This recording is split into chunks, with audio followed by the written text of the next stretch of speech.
Hello,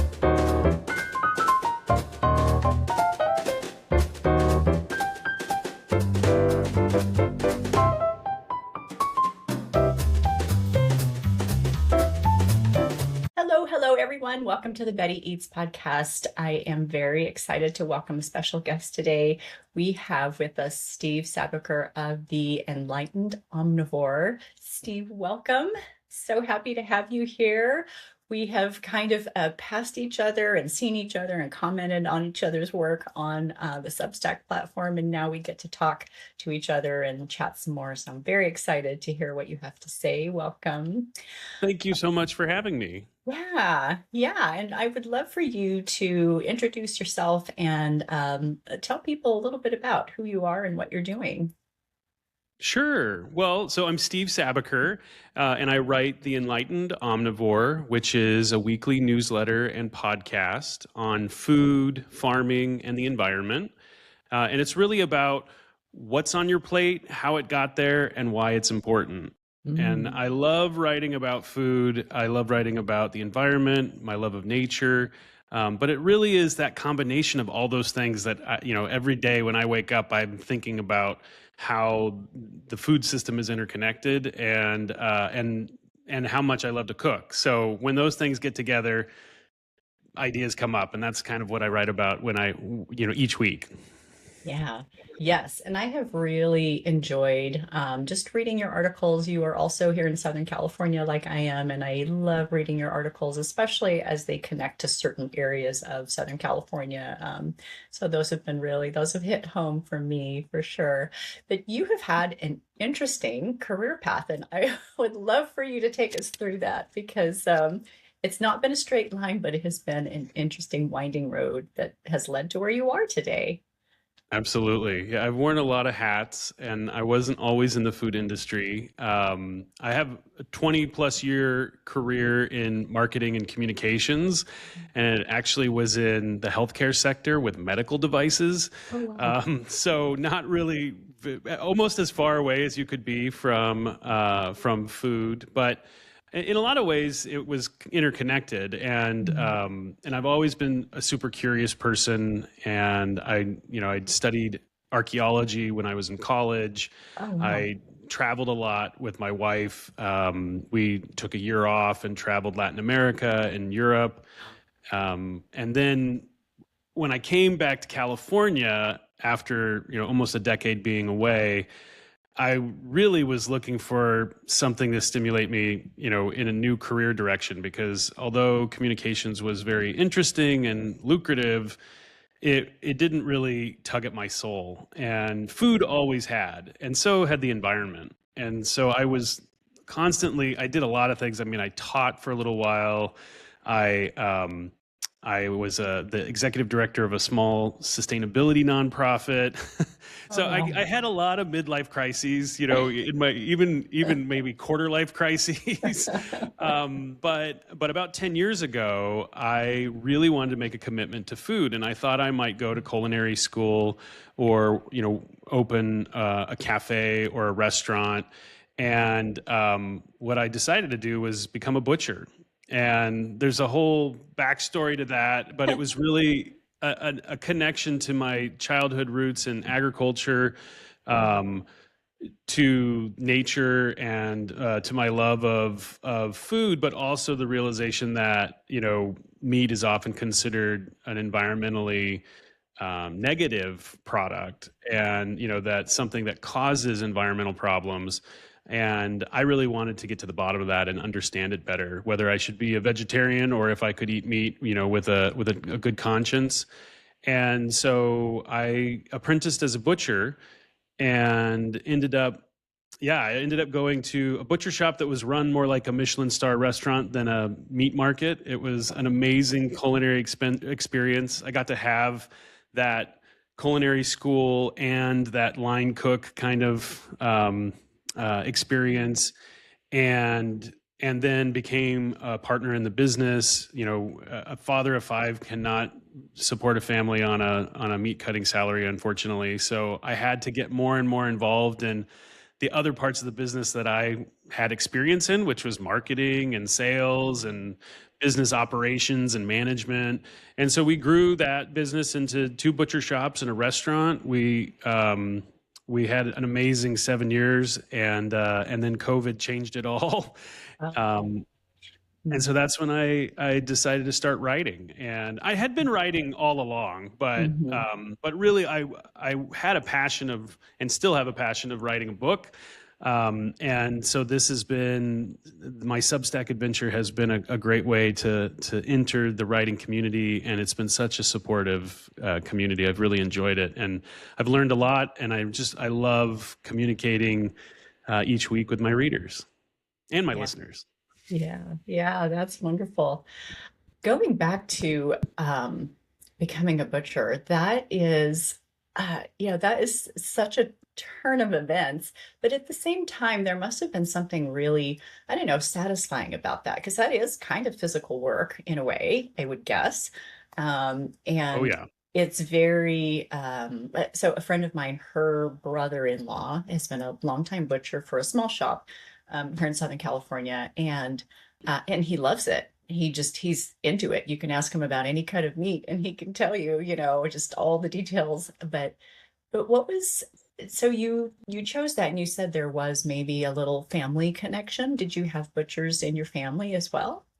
I didn't. Okay. I grew up. I went to high school in a community that was very agricultural, Oh. up near Mhm. Sacramento, and I had Oh. friends. Yeah, I had friends who were hunters, and so I Mhm. had exposure to that world. Yeah. I had taken a physiology class in high school, and I, at Mhm. one point, thought about pre-med, and so there was this kind of, the anatomy was interesting to me as well. I mean, that's a big part of butchery. We don't talk about it a lot because, Yeah.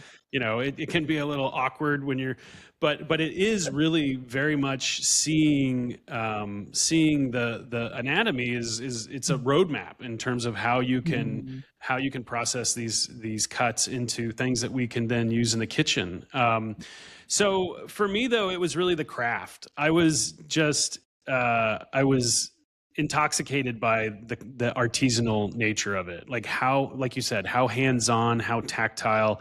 I had been in an industry that was so intangible and so much more focused on email and Mhm. strategy documents and people's opinions, that going into a line of work that every day I was working with my hands and I knew exactly what I needed to accomplish and how to get it done, and that it was this beautiful, every day I was learning a new skill. I mean, and things that were sometimes not that difficult to learn but were lost to most people, like they just seemed like magic because people have forgotten how to do them, and I loved that. And so it was, every day was a learning experience for me, and every day I came home exhausted, but I was so, with a smile on my face. Wow. Yeah. And that is such a good point. I think that, at one time, I'm sure many people did raise their own animals and they would have to butcher their own animals. And that is kind of lost, because we just go to the store and buy, the thighs or the, flank steak or whatever it is that we're looking for. That people have kind of been disconnected from that in a way. Um, so yeah, that's really cool. I think that would Yeah, be a and really interesting journey. I write a lot about that disconnection because I Mm. see it all the time. I mean, if you look in the Mhm. grocery store, how we even present meat in the grocery store is an attempt to make it look as little like it was something living before. And Yeah. there is this disconnection in food in general, not just from processed foods and boxes, but how we take foods, and baby carrots, a great example, like the amount of energy and waste that goes into making baby carrots when you Yes. could just grab a bag of raw carrots right next to it. But yet baby carrots outsell everything because they're packaged in this cutesy sort of way. And the same thing with like cutie oranges, these the little mandarin oranges, they outsell the regular oranges now because they're packaged and marketed in a way that appeals to our consumer conscience. And I'm always surprised by that. Um, and I'm always really curious about how we can get people to go back to some of these more whole food ingredients that have a lot of nutritional value and also are much more sustainable and just as delicious, but maybe require a little bit more knowledge or a little bit more effort in the kitchen, which is something that, a lot of us don't feel we have anymore. So I'm trying to find ways to make that easier for people so that they can make those choices and be more successful at home and have a more enjoyable kitchen experience. Hmm. And do you feel like there is kind of a movement now of maybe younger generations kind of going back to those things? I talked to Kate McDermott. You might know her. She does Art of the Pie, and she, Oh, has yeah. taught so many people how to make homemade pie, homemade crusts, and that was something that she mentioned to me was that so many younger people want to learn how to make their own pie crust. I was floored. I was like, really? But do you feel like that it is that way somewhat with what you're seeing of people, younger people especially, being more interested coming back to the way things used to be done?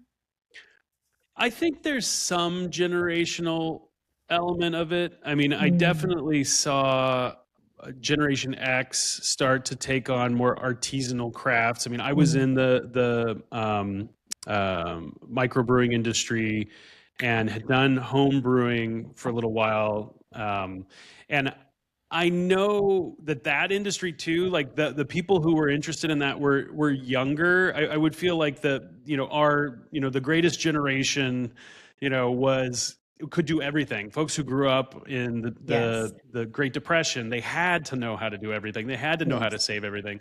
And then I think there was a reaction, from baby boomers to be like, well, I don't want to have to do that. Like if I can get a good job and make a living, I can outsource all of that effort because it was probably really really challenging for them to watch their families have to live like that. I think now there's more of a sense of there's a nostalgia for it, but there's also a mental health value. I mean, I think doing things yourself and knowing how to make something or taking the extra time on the things you really care about, like making bread or cutting your own steaks or making your favorite granola or something like that. I mean, these are all things that people get excited about. Maybe they don't want to do all of their cooking from scratch, but they are picking and choosing things that give them, obviously a more delicious product. Because I think if we ever make anything, from scratch, it just tastes better and it actually has more nutritional value in it too if you're using fresh ingredients. And I think it has a mental health benefit. I mean, it's my favorite way to relax. And even learning a new thing, like it makes my brain work in a different way that's not on a screen. So I really feel like generationally, I think young people, they don't know how to cook, I feel like, and so there's some people who really want to, but also don't feel like they have the time. And there's so many other things they're worried about in their lives that cooking often becomes, something they outsource, or food as fuel is what I call it. And I feel like that's a real lost. That's a shame because I feel like there's so many elements that food can feed our body, our soul, and create community too, which is something that I'm really really encourage my readers and my listeners. yeah, yeah, that's a good point. That's interesting that you said sourdough. My neighbor, who is her and her husband, very young couple. They have, two little toddlers. She actually brought over a loaf of sourdough bread last night to us Oh, and said, nice. "Oh, I'm just learning how to make sourdough." And I'm thinking in my mind, I don't even make sourdough.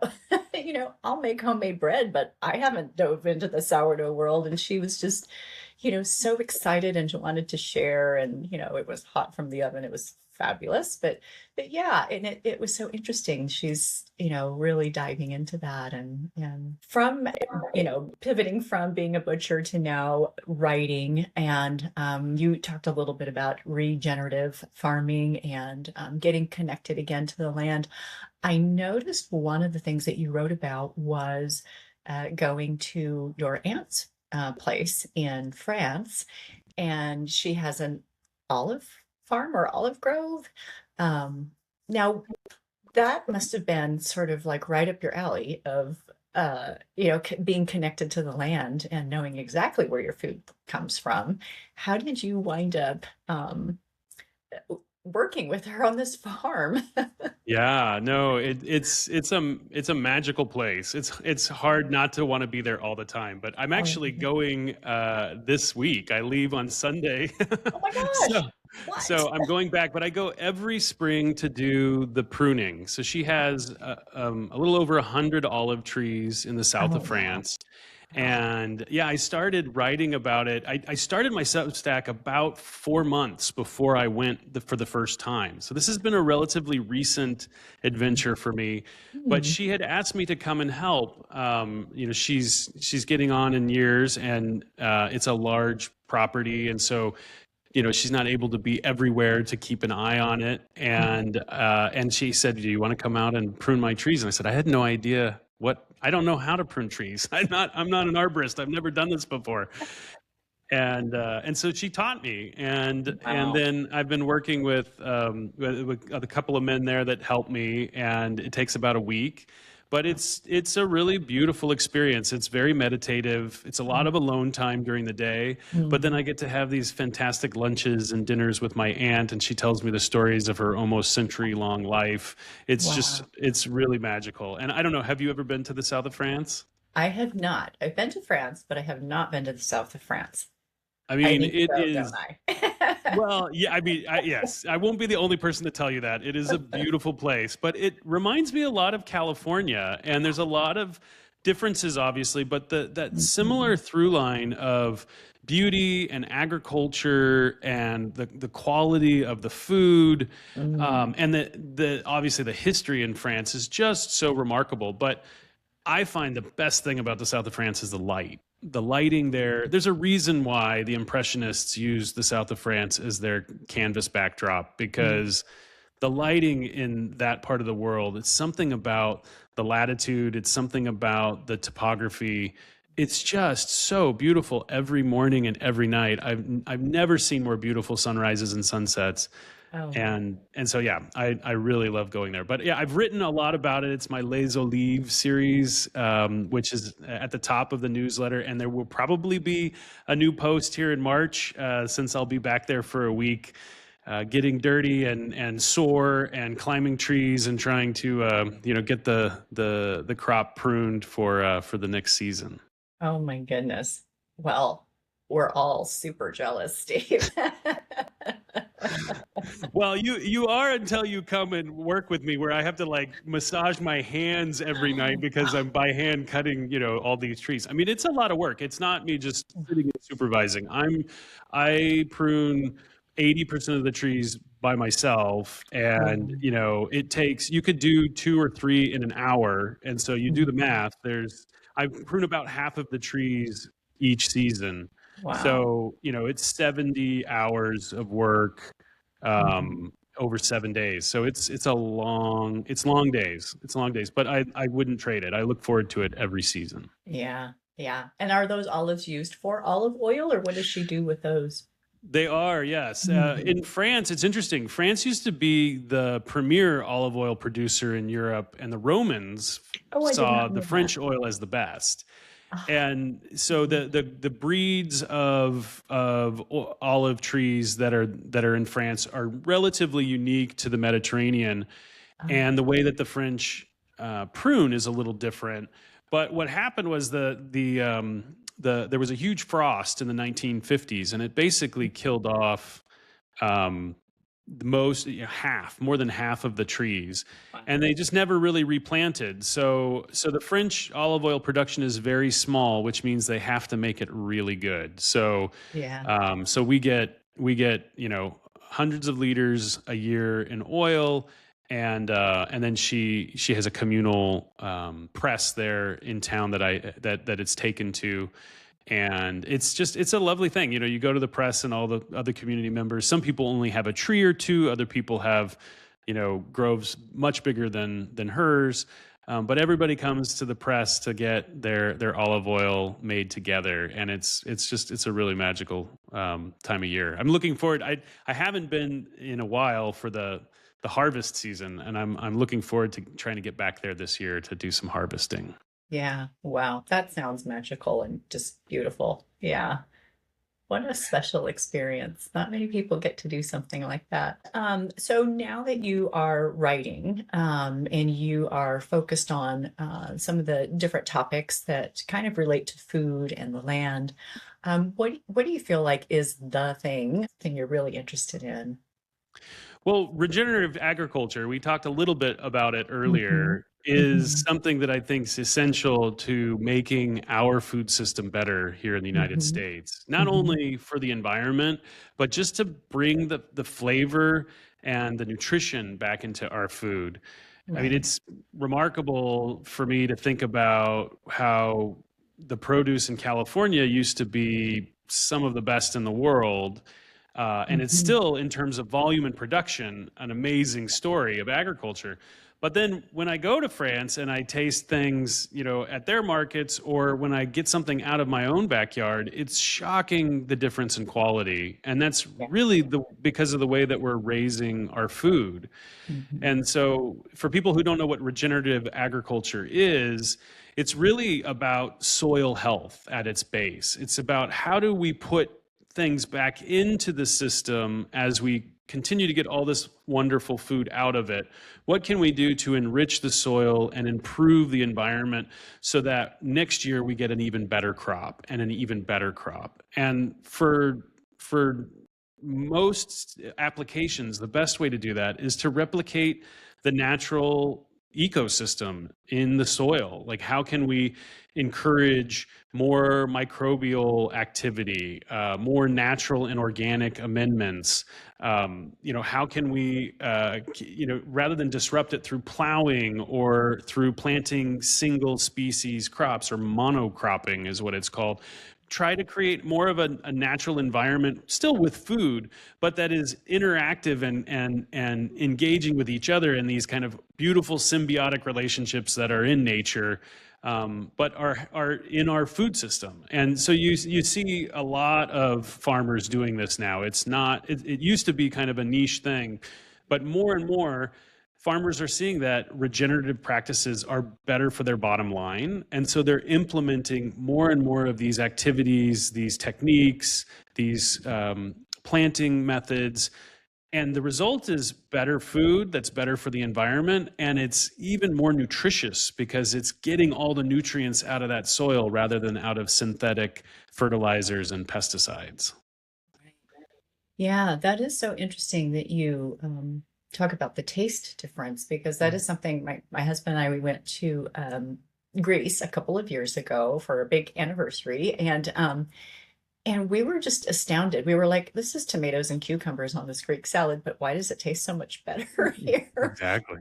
I Yeah. mean, we were floored. It's like we live in California. Like, of course, we have great produce here, but I don't know. Those Greek salads just blew everything away. And yeah, just everything there was so delicious. Maybe because we were on vacation, but also just the taste of just like you said, basic fruits and vegetables was amazing.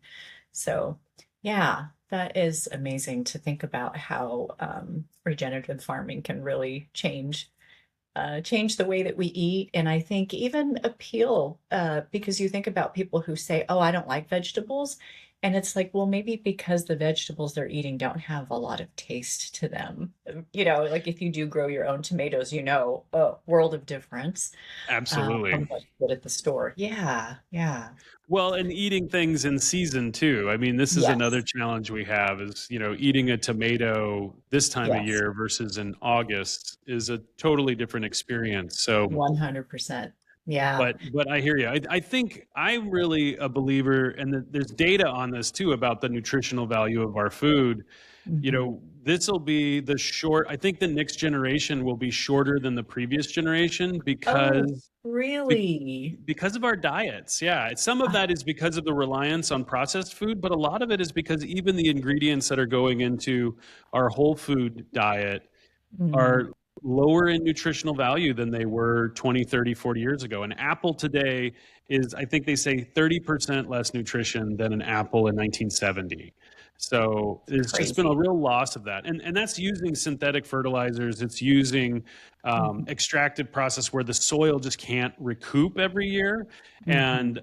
and that's where all of those minerals and vitamins come from is from that soil. So yeah, Mhm. it's something that I'm obviously. You asked, what keeps me up at night, or what do I think a lot about? This is one of the things I've. But finding a way to make it interesting too, and not so negative or critical, because I'm not Right. blaming the farmers. It's Right. not the farmers' fault. They're just trying to make a buck. Right. It's really the loss of this connection to nature and understanding that we're not just here mining things or extracting things out of rock and dirt and trees and plants.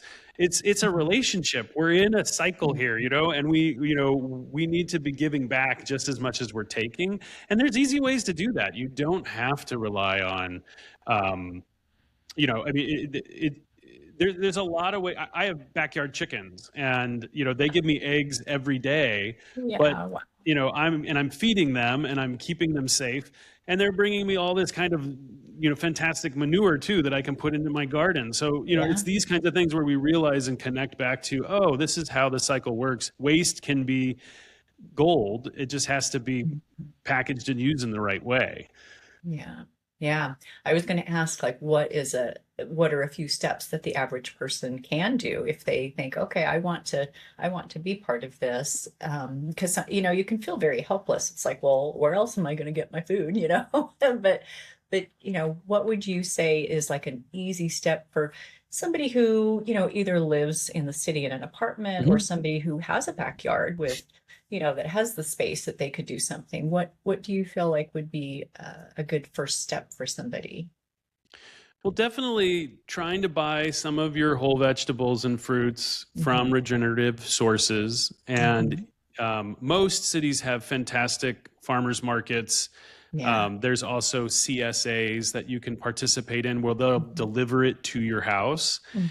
Uh, I also am a big believer in composting. So even if you can't buy those fruits and vegetables, you can contribute to, kind of taking the green matter that's or the food or other organic waste that's in your house and making sure it goes to a compostable source where it can be reused basically to reinvigorate the soil somewhere else.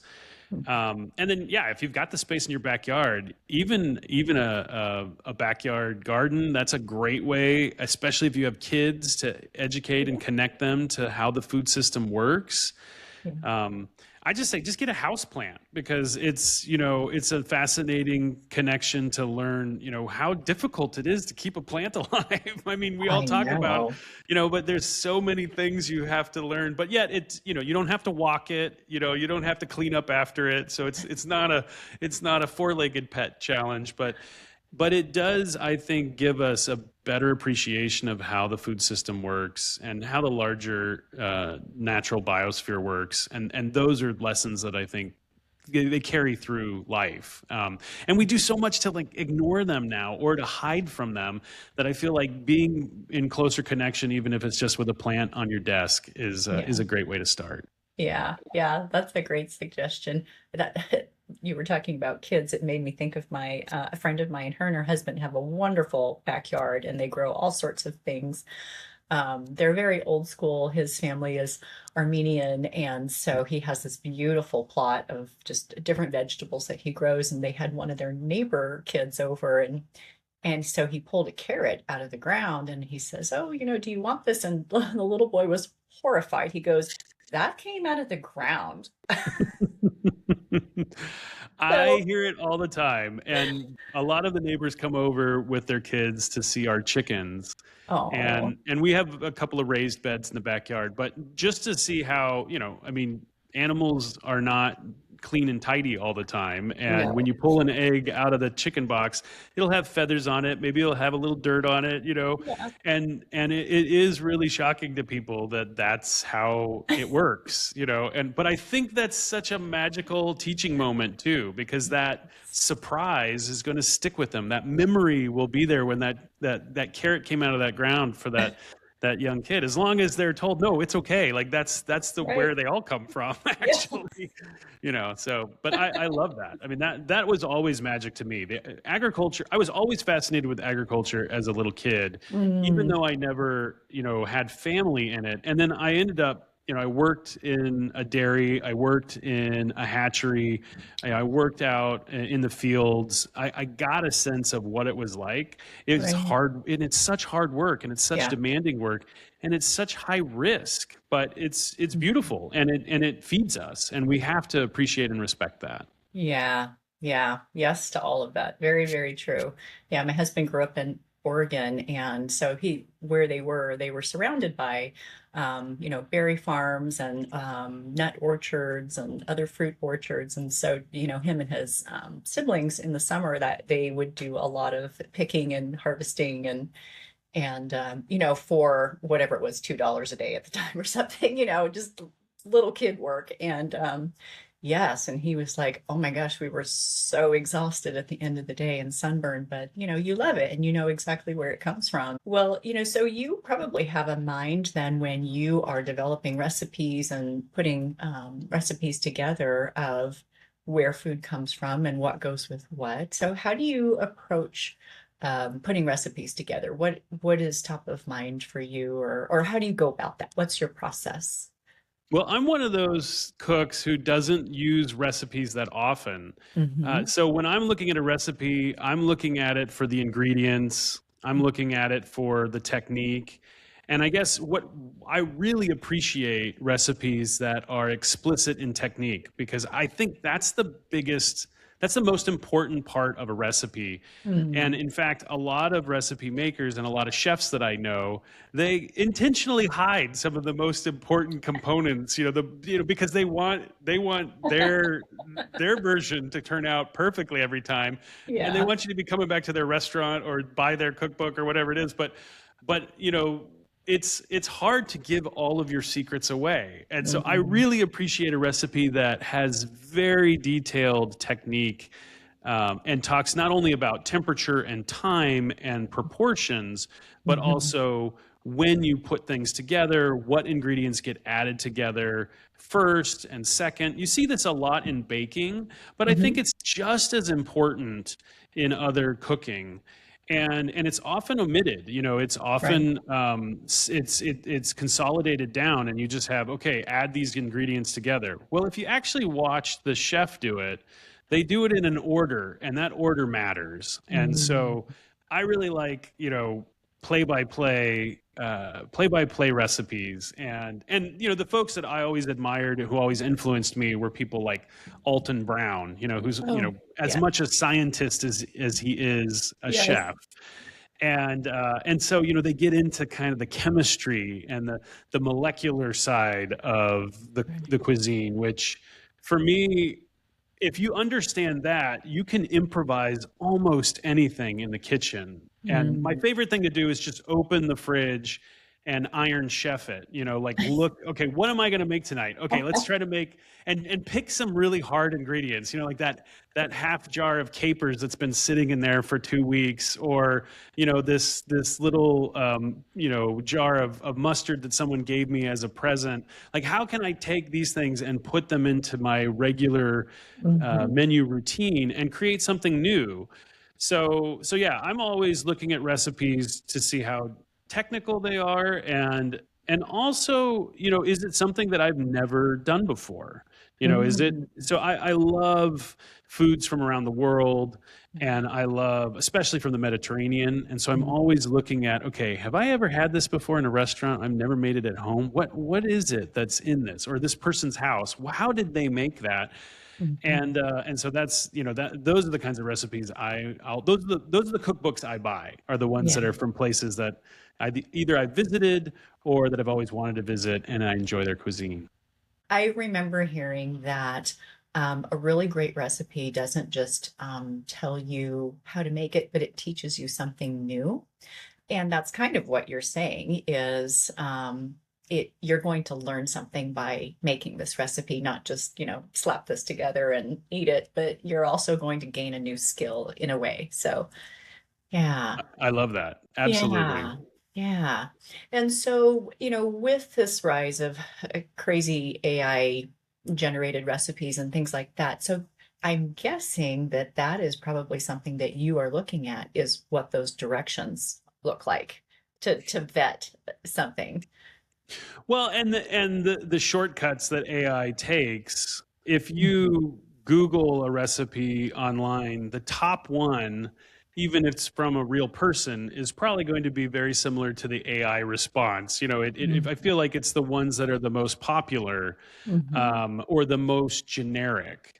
And Mhm. so for me, I'm looking for a recipe, like you said, that either teaches me something new in the technique, or that has an ingredient that I never thought I would put into that. I mean, an example is hummus, which I have a hummus recipe on my website. I love it.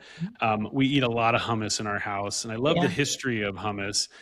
But I had never, I saw somebody online actually put ice cubes into the hummus at the end Um, of the mixing, oh, and I had no idea why. And then I did some looking and some thinking, and it's great science. It actually helps emulsify and lighten and fluff up the hummus at the end. Because you've pureed it down, it starts to get dense. Maybe you've added yeah. some oil, it starts to get really heavy. And if you want that fluffier, lighter hummus, basically the ice cubes are like they add aeration and texture and emulsification, and they keep the hummus cold so that the fats can stay harder, and it makes a fantastic product. So if you make hummus at home, the last 30 seconds, throw 2 ice cubes in there, and tell me what happens, because for me it makes it that much better. Really? That I have not heard of that before. And I do make hummus, not all the time, but I do make it. And of course, my family loves it. And but I'm going to try that next time. I have not heard of that, but it makes sense now that you've explained the science. I'm like, oh, well, of course. Yeah, and I didn't find that on AI. I had to go out there and search around and look, and so I'm sure now, especially if you put this podcast on, AI will find this content too, and then in a week it'll say, ice cubes are the best thing. But you don't learn though. In general, I think AI is a great tool to get us information, to Hmm. cut out a lot of the fact finding. Mm, Obviously, you've got to confirm references and things like that, but yeah. there's such an oral tradition in cooking that is, Hmm. hidden away in these, some cookbooks that are on your shelf that are 50 years old, Yeah. or from young chefs making new things now that, we're all constantly innovating in this world of cuisine. And I'd Yeah. like to think that AI is still, a few steps behind with that. But more Mhm. importantly, you're never going to learn everything, um, by getting kind of the aggregated most common answer. You want to Mhm. go out there on the fringes and get what people are doing differently, and that's what I love about exploring food and other people's recipes. Yeah. Yeah, that's a really, really good point. And AI can't taste food yet, so That's right. That's right. can't smell the aroma. Yeah. Well, speaking of recipes, I know that you have a recipe that you wanted to share with listeners. Tell us a little bit about that one. Yeah, so this is from my butchery days. We had a chicken liver mousse Oh, that is some of my favorite food, and I know a lot of people have an opinion about liver, and all of my guests that would come into the shop, when they asked me what's special about you guys or what's great in the case today, and I said you have to have this chicken liver mousse, about 80% of them would say I was crazy. That oh, no, I don't eat liver. I don't touch liver. I'm like, okay, I understand. Everyone has their own kind of story around offal and liver specifically, yeah. um, but our chicken liver mousse, it's pretty spectacular. I will say it doesn't taste that livery, but that might have to do with all the bacon and cream and Oh, booze in wow. it. But it's just this decadent, delicious, um, uh, charcuterie that goes great when you are, I would come home at the end of the day and bring a jar of that, and my wife and I would just sit out on the porch with a little bit of crusty bread and a glass of wine, and we'd finish the entire jar. And it's not that hard to make either. It's actually, there's a lot of steps, almost like baking, where you have Mm-hmm. to go through a whole procedure, but the technique is not sophisticated. It's just you got to follow the recipe. Mm-hmm. Mm-hmm. But yeah, it's got, in addition to chicken livers, it's got rendered bacon, some shallots, whole eggs, heavy cream, Wow. a lot of fantastic spices in there. And then, once you've cooked off the onions and the bacon, you fold that into a food processor with the liver and add the cream, and then you've got to add the port, brandy, and sherry. So it's a very boozy mousse.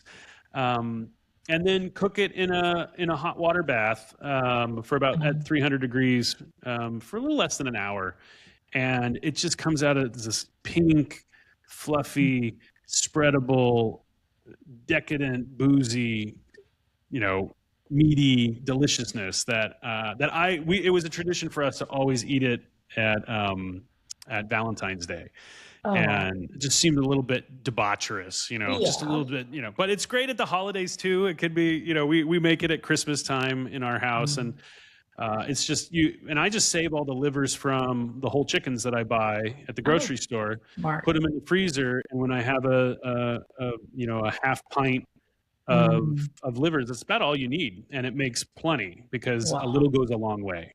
Wow. Yeah, that sounds delicious. I make a very basic like chicken liver like a pate. It's very Mhm. super simple, easy. But yours sounds way better. Yours sounds way more decadent and delicious. So I'm gonna have to try that. Well, and I love that you make one that you can kind of just whip up, because that's Yeah. everyone I've talked to, they have a family member who years ago, that's what they would Yes. do. They would make those Yep. and have it, just kind of in the fridge, when Yeah. somebody came over, or as an appetizer or as a That's snack. it. And I mean, it's a lost art for a lot of people that, Yeah. that experience has gone away. And it's just, again, the disconnection from all of the parts of the animals, not just Mhm. the ones that are wrapped in pretty plastic in the aisle. It's like there's so much more food that we're missing. And I hope everybody eats whole chicken once in a while, because that'll give you Yes. the best experience of like what is available, that if we just buy boneless, skinless chicken breasts, we don't scratch the surface on the potential for all of the Mm. great proteins that we have available to us. Yeah, that is a good point. And I never thought about like saving all those livers out of a whole chicken and saving the other parts. That's a really good tip. I didn't think about that because I usually buy like a little whatever the container is of, chicken livers. It's Sure. very inexpensive at the store and but yes, you're right. It was a relative who made pate and always had it in the fridge and we're very suburban. We'd eat it with saltine crackers and Sure. but it's delicious and it uses every part. So yeah, born out of necessity and frugality and it's still yummy. So Absolutely. yeah, Absolutely. yeah. Well, Steve, where's the best place for people to connect with you if they want to reach you, email you, talk to you? Where can they do that online?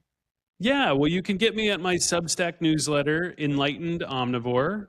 Mhm. I also have a podcast wherever you get your podcasts. You can get it on Spotify or on Substack as well. There's always an article that goes with the podcast every episode. And then you can find me on Instagram, Facebook. I'm at Enlightened Omnivore everywhere. So wherever you find Enlightened Omnivore, that's me. Okay, that's wonderful. And I'll put links to all of that just in the show notes and in the article that goes out with this podcast as well. So, well, it has been such a pleasure talking to you today. And I feel like I've learned so much and I feel like, oh, I can, take some of these things and even start them tomorrow, like planting those tomato plants that I've been wanting to put in the ground. So thank you so much, Steve, and thank you for coming on and sharing just a little bit about you and what you're doing and your focus. So I appreciate it. Yeah, So thanks thank for having you. me. It was a lot of fun.